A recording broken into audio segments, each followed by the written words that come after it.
พิ่นว่าสมัยนี้แตกต่างจากโบราณการทำนาบ่คือเดิมต่างหลังข้าวจี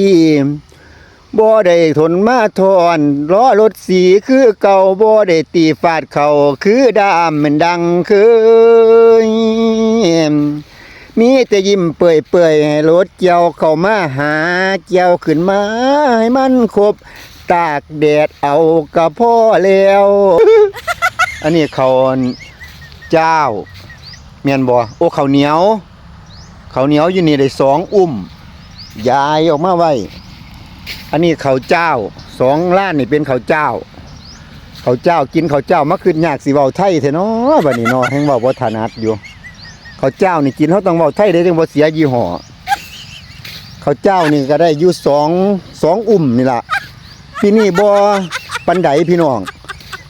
เฮ็ดหน้าอยู่9 ไร่หน้าทั้งหมดมีอยู่12 ไร่เฮ็ดอยู่9 ไร่ได้ซ้ำนี่ล่ะซ้ำนี่ก็กินบ่หมดดอก